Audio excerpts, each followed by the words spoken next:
नमस्कार साथियों, इस वीडियो में हम देखेंगे HLO एप्लीकेशन जो होता है उसमें हम डेटा एंट्री कैसे करते हैं। एकदम लाइव डेमो करके दिखाने वाले हैं। तो चलिए करते हैं शुरू। सबसे पहले हमको क्या करना है, अपना HLO एप्लीकेशन अपने मोबाइल फ़ोन से ओपन करना है। जैसे यहाँ पे मैं अपना HLO एप्लीकेशन ओपन करता हूँ। अब जैसे हम ओपन करेंगे तो रजिस्ट्रेशन के बाद जो हमारा एमपिन सेट हुआ रहेगा उस एमपिन को हम यहाँ पर एंटर कर देते हैं। जैसे मैंने यहाँ अपना एमपिन एंटर कर दिया है तो इस तरह से हमारा एप्लीकेशन ओपन हो जाता है। अब बात करते हैं तो ये इस तरह से इसका होम पेज आपको दिखने लगता है साथियों। अब यहाँ पर एक्सपेक्टेड नंबर ऑफ बिल्डिंग्स पूछ रहा है, expected number of census house as per layout map. कुछ डिटेल आपको यहाँ दी हुई है, जो आपको HLB की लोकेशन है पर्टिकुलर वो दिखा रहा है। यहाँ पे HLB नंबर दिखा रहा है। ये आपको जो HLB नंबर अलॉट हुआ रहेगा वो वाला HLB नंबर यहाँ दिखेगा। उसके बाद आपकी जो डिटेल है HLB से रिलेटेड, आपको कौन सा एरिया मिला है उससे सारी बातें रहेंगी। उसके बाद तीसरे वाले में एज पर लेआउट मैप आपको एक्सपेक्टेड नंबर ऑफ बिल्डिंग्स, यानी जो आपने लेआउट मैप बनाया हुआ है, नजरी नक्शा बनाया हुआ है, उस नजरी नक्शे में एग्जैक्ट फिगर में जितनी नंबर ऑफ बिल्डिंग्स आई हुई हैं उन बिल्डिंग्स को आपको यहाँ पे एंटर करना है। अभी के लिए मैंने यहाँ पर 50 अपनी में एंटर किया हुआ है, तो इस 50 को हम लोग राइट क्लिक कर देते हैं और यहाँ पे नंबर ऑफ सेंसस हाउसेस अनुमानित कितने हैं, इन 50 में हमने जो लेआउट मैप हमारा बता रहा है उस लेआउट मैप के ही अकॉर्डिंग यहाँ पे डेटा एंटर करना है। तो यहाँ पे मैंने 75 किया हुआ है। एक बात और यहाँ पे ध्यान देना साथियों, यहाँ पर ज़्यादा एंट्री नहीं करनी है। जितना हमारा लेआउट मैप में आ रहा है एग्जैक्ट वही डेटा एंट्री करनी है। अच्छा, कम अगर भरा जाता है तो थोड़ा बहुत एक दो बढ़ाने का चांस बनता है। अगर ज़्यादा भरा जाएगा तो थोड़ा सा दिक्कत हो सकती है आपको आगे उसको कंप्लीट करते वक्त। इसलिए एग्जैक्ट फिगर जो होगा एज पर लेआउट मैप वही हमको यहाँ पे डालना है, नंबर ऑफ बिल्डिंग्स और नंबर ऑफ सेंसस हाउसेस। इतना करने के बाद साथियों अब आपको बढ़ जाना है हाउस लिस्ट ऑपरेशन के आगे। इस पर क्लिक करते ही आपको मिलता है स्टार्ट डेट इन्फो, इस पर कर देना है क्लिक, यानी वो डेट होगी जिस दिन आप इस काम को कर रहे होते हैं, तो ओके कर देना है। अब यहाँ पे आपको 1 2 3 4 5 6 पॉपअप ऐसे नजर आते हैं। 6 के 6 वो अलग अलग काम करने के लिए हैं। पहला वाला ये वाला जो है वो है न्यू हाउस लिस्ट एंट्री, जिसमें आपको क्लिक कर करके एक एक सेंसस हाउस, एक एक बिल्डिंग का पूरा एंट्री आपको करनी है। बाकी ये सब इसके अतिरिक्त वाले काम हैं। तो चलिए हमको फिलहाल सीखना है कि एंट्री हम कैसे करते हैं। तो सबसे पहला काम है न्यू हाउस लिस्ट एंट्री, इस पर क्लिक करेंगे। अब आपके सामने कुछ ऐसा नंबर आ जाता है, तो यहाँ पर हम मान लीजिए कोई बिल्डिंग डाल देते हैं, मान लीजिए 18 नंबर डाल देते हैं या फिर यहाँ 19 नंबर कर देते हैं। 19 नंबर करते ही अब सोच रहे होंगे कि आप सोच रहे होंगे कि मैंने 19 क्यों किया, क्योंकि इसमें कुछ एंट्री की हुई है डेमो के लिए, इस वजह से आपके लिए मैं यहाँ 19 डाल रहा हूँ। अब सेंसस हाउस आपके केस में जो होगा वो आपको यहाँ पे फिगर फिल करना है। मान लीजिए पहला है तो 1 डालेंगे, दूसरा है तो 2 डालेंगे, तीसरा है तो 3 डालेंगे, इस तरह से डालते जाना है। अब सेंसस हाउस, अच्छा बिल्डिंग हमको रिपीट नहीं कर रही है, क्यों? क्योंकि हम यहाँ फ्रेश नई बिल्डिंग लिए हुए हैं। जब आप पहली एंट्री करने जा रहे होंगे उस समय भी आपको ये रिपीट बटन जो है इनेबल नहीं होगा, डिसेबल रहेगा, यानी इस पे आप क्लिक करने का ऑप्शन नहीं आएगा। ये कब होगा? जब मान लीजिए एक बिल्डिंग के अंदर में हम एक सेंसस हाउस की काउंटिंग कर चुके हैं, दोबारा हमको दूसरे सेंसस हाउस के लिए जो है डेटा एंट्री करना है, तो अब हम वही सेम बिल्डिंग डालने के लिए वहां डालना नहीं है, सिंपल रिपीट पे क्लिक करेंगे, वो ऑटोमेटिक बिल्डिंग नंबर वही ले लेगा। उसके बाद हम लोग फिर न्यू पे क्लिक करेंगे। जैसे न्यू पे क्लिक करते हैं तो हमको अगला सेंसस हाउस नंबर देखिए ऑटोमेटिक यहाँ पे अलॉट हो गया, सेंसस हाउस नंबर यहाँ मिल जाता है। उसके बाद तुरंत ही हमको नेक्स्ट बटन पर क्लिक कर देना है। जैसे नेक्स्ट बटन पर क्लिक करते हैं तो यहाँ पूछता है कि क्या सेल्फ इनोमिनेशन किया गया है या नहीं, यानी आप SC रेफरेंस ID के साथ आगे बढ़ना चाहते हैं या फिर नहीं। तो मेरी केस में मैं मान के चल रहा हूं कि SC ID नहीं है, बहुत ही कम आपको मिलेगा, या इवन मिलेगा भी तो 10 में से 1 या 2 मिल सकता है। तो अभी के लिए हम नो करके पूरी एंट्री देखेंगे। तो नो पे क्लिक करते हैं तो सबसे पहले आगे आपको 4 नंबर क्वेश्चन मिल जाता है।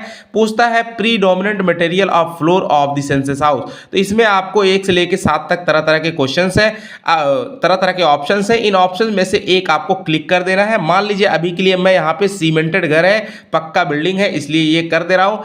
कच्चा घर होता मड का बना हुआ, वुड या बैम्बो का बना है, ब्रंकीट का, इसमें से आपको जो भी ऑप्शन करना है वो क्लिक कर देंगे। राइट, तो फिलहाल मैंने यहाँ पर एग्जांपल के लिए यहाँ सीमेंट लिया है। नेक्स्ट पर क्लिक करेंगे, 5 नंबर क्वेश्चन आएगा। सीमेंट का घर है तो यहाँ पर कंक्रीट का जो है ये आपका पूछ रहा है कि जो मटेरियल वॉल में लगा हुआ है, दीवार जो है वो किस चीज़ से बनी हुई है। तो दीवार जो बनाने के लिए हमारा कंक्रीट वगैरह का इस्तेमाल किया गया है, इसलिए मैंने कंक्रीट यहाँ पर यूज़ कर लिया है। अब आपको यहाँ पे जो भी यूज़ करना है कर सकते हैं, जैसे ब्रंट ईंट है, ये भी आप ब्रंट ब्रिक है, इसका भी इस्तेमाल कर सकते हैं। तो यहाँ पे नेक्स्ट कर देंगे।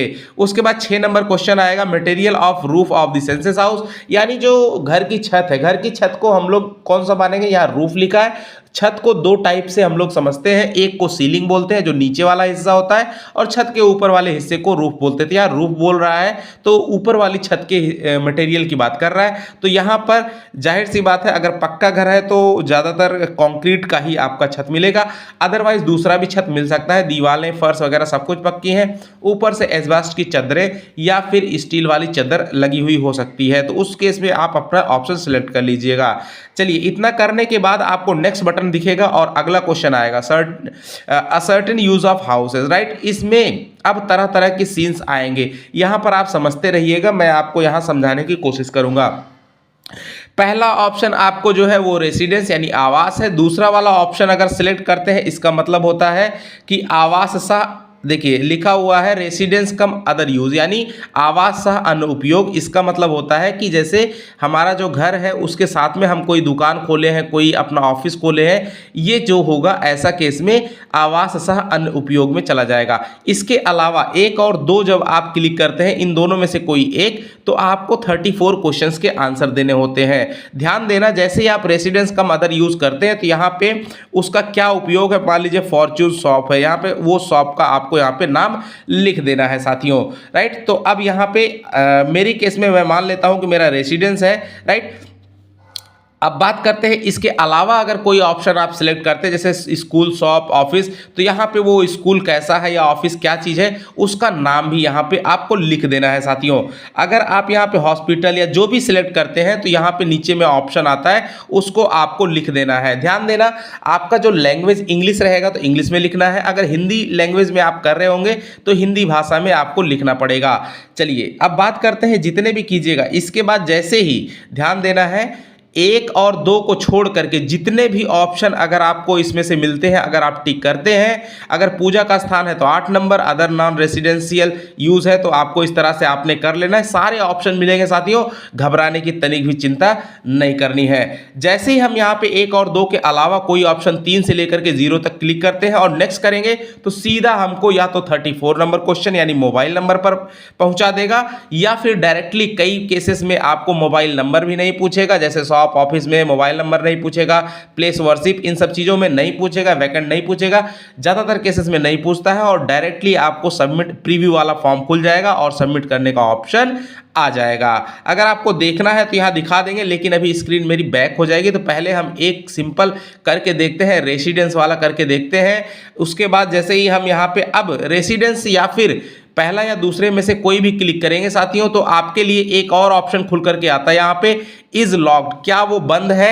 अगर ताला बंद है, मान लीजिए आप डेटा एंट्री करने के लिए गए हैं और वहाँ ताला बंद है, तो आप इज लॉक करके इसको भी क्लिक कर सकते हैं। फिलहाल मेरी केस में अच्छा लॉक दिखाइएगा, नेक्स्ट कीजिएगा, फिर वही आपको लास्ट 34 यानी मोबाइल नंबर डालने के लिए कहेगा, तो अगल बगल से मांग करके, या फिर नहीं पता है तो कोई डमी नंबर अपने आप से डाल देना है, राइट। उसके बाद फाइनल कर देना है। फिलहाल अभी मेरे केस में ये लॉक नहीं है, मैं नेक्स्ट करता हूं। अभी मैंने सिलेक्ट किया हुआ है रेसिडेंस, अब नेक्स्ट करता हूं तो अगला 8 नंबर क्वेश्चन खुल जाता है, कंडीशन ऑफ दिस हाउस, इस घर की स्थिति कैसी है, रहने लायक है कि अच्छा है कि फिर एकदम जर्जर है। बिल्कुल अच्छा है तो गुड पे क्लिक कर देंगे, अभी के लिए मेरा गुड है। अच्छा, लाइवेबल रहने लायक है, थोड़ा बहुत गड़बड़ है तो रहने लायक है, और एकदम जर्जर है, रहने लायक नहीं है तो हम लोग डिसेप्लिडेटेड कर देंगे। आगे बढ़ जाएंगे नेक्स्ट पे, तो 9 नंबर का ऑप्शन आ जाएगा यहाँ पे, हाउस होल्ड नंबर, ये ऑटोमेटिक ले लेगा साथियों, इसको आपको कुछ करने की जरूरत नहीं है। हाउस होल्ड नंबर का मतलब हो जाएगा परिवार संख्या। परिवार संख्या के बाद यहाँ total number of person normally उस घर में कितने रहते हैं, अभी के लिए मान लीजिए मैं 6 डाल देता हूँ। यहाँ पे 11 नंबर में नेम वहाँ पे पूछ रहा है, तो मान लेते हैं राम सेवक, यहाँ पे मैंने मुखिया का नाम लिख दिया, मुखिया का नाम पूछता है, उसके बाद नेक्स्ट पर क्लिक कर देना है। 12 नंबर में मुखिया का सेक्स पूछ लिया, उसके बाद कास्ट पूछता है, SC ST के अलावा अदर और कोई भी है, किसी भी कैटेगरी से बिलोंग करते हैं तो वो आपका अदर में चला जाएगा। अभी के लिए यहाँ पे ST मैंने सिलेक्ट कर दिया है, नेक्स्ट कर देंगे। ऑनरशिप पूछ रहा है तो इन्हीं का अपना घर है, इसको आप पढ़ लीजिए तसल्ली से, चारों ऑप्शंस यही दिखेंगे। 15 नंबर में क्या पूछता है, number of dwelling rooms. Dwelling rooms का मतलब ये हो जाता है कि रहने योग्य कमरों की संख्या आपसे पूछ रहा है, उस सेंसस हाउस में रहने योग्य कमरों की संख्या कितनी है। अभी के लिए यहाँ पर मेरे पास 2 कमरे हैं। ध्यान देने वाली बात यह है कि रहने योग्य कमरों को कौन से कमरे, तो जो हमारा लिविंग रूम है, जो हमारा बेडरूम है ना, इसको, और अगर ऐसा कोई रूम है जिसमें कोई गेस्ट रूम है, इन सबको हम लोग जो है ड्वेलिंग्स रूम में काउंट करेंगे। इसके अलावा जैसे मान लीजिए आपका किचन है, बाथरूम है, घर के अंदर का हॉल है, इसको हम लोग ड्वेलिंग में काउंट नहीं करेंगे। एक और है, जैसे मान लीजिए स्टोर रूम है, स्टोर रूम को भी हम ड्वेलिंग में काउंट नहीं करेंगे, राइट। इतना करने के बाद अब हम क्या करते हैं, नंबर ऑफ मैरिड कपल्स, कितने लोग वहाँ शादीशुदा हैं जो मौके पर दोनों जोड़े के रूप में मौजूद हैं, राइट। अगर दोनों में से कोई एक नहीं है तो उसको हम लोग जो है कपल्स नहीं मान रहे हैं, और राइट। तो इस हिसाब से यहाँ पर 6 में से हमारे पास यहाँ 2 कपल्स हैं, तो मैंने यहाँ पर 2 क्लिक कर दिया है। आगे नेक्स्ट पे क्लिक कर देंगे। इतना करने के बाद 17 नंबर में आएगा main source of drinking water. देखिए यहाँ पर बहुत सारी बातें हैं लिखी हुई हैं, तो आपको इसमें से कोई सा भी यूज़ कर लेना है। जैसे अभी की मेरी केसेस में यहाँ जो पानी पीने का जो प्रमुख स्रोत है वो है कुआं, तो कुएं से हम लोग यहाँ पे क्लिक करके फिर नेक्स्ट पे चले जाएंगे। आपकी केस में बहुत सारे यहाँ ऑप्शन है, आप देख लीजिए कौन सा सुइटेबल होगा, फिर नेक्स्ट पर क्लिक कर देना है। तो ऐसे ही 18 नंबर का क्वेश्चन खुलेगा। अब यहाँ पे पूछ रहा है कि वो जो ड्रिंकिंग वाटर का सोर्स है, वो स्रोत है जहाँ से पानी पीने का आता है, वो क्या आपके प्रीमाइसेस यानी घर के आसपास जो परिसर है उस परिसर के अंदर है या फिर परिसर के नज़दीक है। गांव की केस में नियर प्रीमाइसेस के लिए हमको देखना है 500 मीटर के अंदर में अगर है तो हम लोग उसको नियर प्रीमाइसेस बोलेंगे, और शहर के इलाके में अगर 100 मीटर के केस में है, अंदर में है, तो हम लोग उसको नियर प्रीमाइसेस मानेंगे। अगर इसके अलावा है दूर तो हम लोग अवे बोल देंगे। अभी तो फिलहाल मेरा जो है वो आपका विद इन प्रीमाइसेस है, तो मैंने ऑप्शन नंबर 1 क्लिक कर दिया। नेक्स्ट आगे बढ़ जाएंगे, मेन सोर्स ऑफ लाइटिंग, तो लगभग यहाँ पे इलेक्ट्रिसिटी यूज हो रही है, कहीं केरोसिन, सोलर, जो भी है आप अपना ऑप्शन टिक कर लीजिए। नेक्स्ट पे क्लिक करेंगे। 20 नंबर क्वेश्चन आएगा SS2 लैट्रिन, तो यहाँ पर ध्यान देना है, समझने के लिए एकदम सिंपल समझिएगा। SS2 लैट्रिन किस तरीके से एसेस हो रही है, हाँ होती है कि नहीं होती है। नहीं होती है मतलब खुले में जाया जाता है। अगर लैट्रिन का यूज हो रहा है तो इन 3 तरीके में से कौन सा वाला हो रहा है।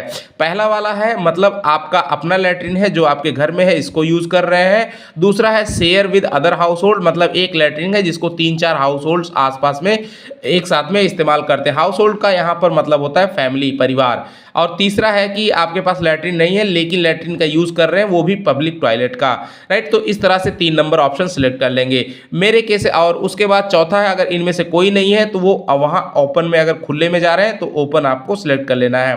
अभी के लिए मैं आपका 1 नंबर सिलेक्ट करता हूँ, घर में लैट्रिन है, ओके। नेक्स्ट पे क्लिक करता हूँ। अब पूछता है कि टाइप ऑफ लैट्रिन, किस प्रकार की लैट्रिन है, तो भाई सेफ्टी टैंक। यहाँ पे देखिए 1 2 3, 1 2 3, यहाँ पर 4 टाइप के लैट्रिन दिख रहे हैं। यहाँ पे देखिए 1 2 और 3 और ये 4। अब यहाँ पे चारों पहले मतलब समझ जाइए। पहला है फ्लश या पॉर लैट्रिन कनेक्टेड टू, है ना। तो फ्लश या पॉर सिस्टम वाला क्या होता है कि जैसे जो हमारे घरों में अभी नॉर्मल सामान्यता जो लैट्रिन मिलती है ये वही वाली है, या फिर उसमें फ्लश लगा हुआ है। अगर फ्लश नहीं लगा हुआ, लैट्रिन प्रॉपर बनी हुई है, बशर्ते हम जो पानी डालते हैं वो बाल्टी या फिर मग के थ्रू डालते हैं। तो ये पहला वाला सिस्टम हो गया। अब उसमें वो कौन सा वाला है, पाइप सीवर सिस्टम है या सेफ्टी टैंक है या अदर सिस्टम। दूसरा टाइप है ट्विन पिट लैट्रिन, 2 गड्ढे वाली लैट्रिन। तीसरा है सिंगल पिट, सिंगल गड्ढे वाली लैट्रिन। और चौथा है सर्विस लैट्रिन। साथियों आपको यहाँ पे ध्यान देने वाली एक बात मैं बताऊंगा, ये जो सर्विस लैट्रिन है ये अब यहाँ दिया तो जरूर है लेकिन अभी ये जो है ये कानूनन अपराध के रूप में गिना जाता है। इस वजह से इसको हमें टिक नहीं करना है, किसी भी कंडीशन में इस ऑप्शन को टिक नहीं करना है। हमको इनमें से जो भी सीन होगा वो आपको यूज़ कर लेना है फिलहाल। अब बात करते हैं यहाँ पे जैसे अब कुछ लोग कह रहे होंगे पीछे अगर लैट्रिन नो में किया होता तो वहां पर ये ऑटोमेटिक 22 नंबर क्वेश्चन आ जाता, ये वाला क्वेश्चन नहीं पूछता आपसे, राइट। आगे बात करते हैं, जैसे यहाँ पे अभी के लिए मेरा सेप्टिक टैंक वाला लैट्रिन है तो मैं यहाँ पे नेक्स्ट पे क्लिक कर दूंगा। अब यहाँ पे पूछ रहा है पानी की निकासी है, घर में जो वेस्ट पानी निकलता है उसकी निकासी के लिए कैसी सुविधा है, तो क्लोज ड्रेनेज यानी बंद नाली है, खुली नाली है, या फिर कोई ड्रेनेज सिस्टम है ही नहीं, खुले में जाता है, तो बंद नाली में पानी निकल रहा है। नेक्स्ट पर क्लिक कर देंगे। बाथिंग फैसिलिटी अवेलेबल है कि नहीं विद इन द प्रीमाइसेस, परिसर में, तो बिल्कुल बाथरूम है तो हमने बाथरूम पे क्लिक कर दिया। अगर इनक्लोजर बाहर में, कई बार आपने देखा होगा कि बाहर में ऐसे पर्दा लगा करके आप जो है नहाने का स्थान बनाए होते हैं, तो वैसी केस में अगर वो है, गांव में ऐसा बहुत देखने को मिलता है, वो होगा तो हम लोग 2 नंबर पे क्लिक कर देंगे। और अगर वो दोनों नहीं है और कहीं नदी या फिर तालाब में नहाने का इस्तेमाल हो रहा है तो हम लोग नो पर क्लिक कर देंगे। अभी के लिए मेरे में बाथरूम है तो मैं बाथरूम पे क्लिक कर देता हूँ, आगे बढ़ जाता हूँ। उसके बाद 24 नंबर क्वेश्चन खुल जाएगा, availability of kitchen and LPG PNG connection. इसका आंसर करने के लिए आपको 2 बातों का ध्यान रखना होगा। सबसे पहली बात क्या कि आपको कंफर्म करना है कि खाना जो है वो कहाँ बनता है, किचन में बनता है या फिर किचन नहीं है, किचन के अलावा घर के किसी कोने में बनता है, या फिर किचन या फिर घर के किसी कोने में ना बन करके घर के बाहर बनता है। यहाँ पे 3 चीजें हैं, देखिए, cooking in kitchen, cooking inside house but not in kitchen, तीसरा है cooking in open outside houses. तो ये तीनों ऑप्शन आपको पता करने के लिए आपको पता करना होगा कि खाना जो है कहाँ पर बनता है, राइट। जैसे किचन अगर सिलेक्ट हो जाता है तो किचन में फिर सभी में 2-2 ऑप्शंस हैं कि भैया ठीक है खाना बनने का तो डिसाइड हो गया, अब बताइए एलपीजी कनेक्शन है अथवा नहीं। हाँ है, यहाँ देखिए एलपीजी है, वो डरना नहीं है, वो बताना है, वो उससे खाना बन रहा है कि नहीं बन रहा है डजेंट मैटर, लेकिन आपको वो चीज़ का आंसर करना है। तो अब हम करेंगे क्या, यहाँ पे मान लीजिए मेरे पास किचन में खाना बन रहा है, मैं यहाँ पे एलपीजी कनेक्शन भी है, ओके कर दूंगा, नेक्स्ट पे क्लिक कर दूंगा। अब पूछता है main fuel use for cooking, तो भैया कुकिंग के लिए आपका प्रमुख ईंधन कौन सा यूज होता है। अब यहाँ पर आप बता सकते हैं, कोई फैमिली 1 से अधिक ईंधन यूज कर सकती है, कोई लकड़ी भी, गोबर का कंडा, या फिर गैस, रसोई गैस भी यूज कर रहा है, और साथ ही साथ में कोयला भी यूज कर रहा है ना, या फिर और अदर मोड हो सकता है, यानी 1 से अधिक तरीके वाले जो ईंधन है उनको यूज कर रहा है। लेकिन आपको क्वेश्चन का आंसर ऐसे निकालना है कि साल के ज़्यादातर यानी कि मोस्ट ऑफ दी जो यूज़ हो रहा है वो कौन सा ईंधन यूज़ हो रहा है। अभी के लिए मेरे पास पे यहाँ पे मैं कोल लगा देता हूँ, कोयले का इस्तेमाल ज़्यादा हो रहा है, नेक्स्ट पर क्लिक कर दूंगा। रेडियो ट्रांजिस्टर है तो ऊपर से 1 2 3 में से कौन सा है, और चौथा में है नो। अभी के लिए मेरे पास नहीं है, मैं नो कर देता हूँ। आगे टेलीविजन है, दूरदर्शन फ्री डिश है, आप इसको पढ़ लीजिए, अदर डीटीएच है ना, केबल कनेक्शन एनी अदर, या फिर नहीं है तो नो पे। नेक्स्ट क्लिक करेंगे।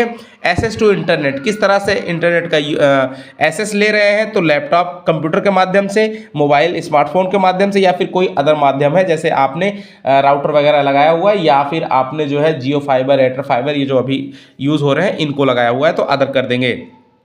नहीं है तो नो कर देंगे, राइट। अभी हम जो है यहाँ पर ऑन मोबाइल लिख देते हैं। उसके बाद पूछता है 29 में कि लैपटॉप या कंप्यूटर है क्या नहीं, तो यहाँ पे लिख देते हैं नो। नेक्स्ट पर क्लिक कर देंगे। 30 नंबर क्वेश्चन आता है टेलीफोन, मोबाइल फोन, तो लैंडलाइन अभी नहीं है, स्मार्टफोन है, स्मार्टफोन बिल्कुल है, और बेसिक फीचर फोन नहीं है घर में, तो इसलिए हमने 2 नंबर क्लिक कर दिया। आगे बढ़ जाएंगे। अब बात करते हैं यहाँ पे 31 बाइसिकल या स्कूटर, मोटरसाइकिल, मोपेड है, तो बाइसिकल है, राइट। उसके बाद कार, जीप है, राइट। यहाँ 3 नंबर में बोथ है, बोथ दोनों है, तो हम लोग दोनों क्लिक कर देंगे, बाइसिकल और स्कूटर दोनों है।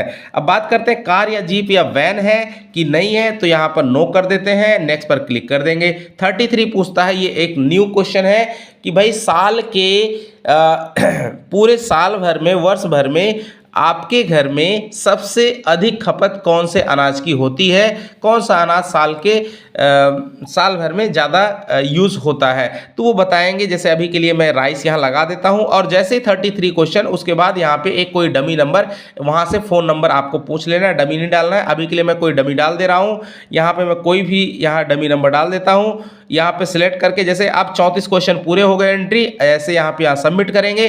पूरी तरह से प्रीव्यू करने वाला फॉर्म आपको खुल जाएगा, और फॉर्म जैसे प्रीव्यू आपने चेक कर लिया, उसके बाद यहाँ पे कंफर्म पर हम क्लिक कर देंगे, तो डेटा इंसर्टेड सक्सेसफुली लिख करके आ जाएगा। तो इस तरह से आपको साथियों डेटा एंट्री करनी है। आई होप कि आपको काफ़ी मदद मिलेगी इस वीडियो के माध्यम से। अगर कोई डाउट है तो निश्चित ही पूछिएगा, और मिलेंगे अगले वीडियो में। तब तक के लिए नमस्कार, जय हिंद साथियों।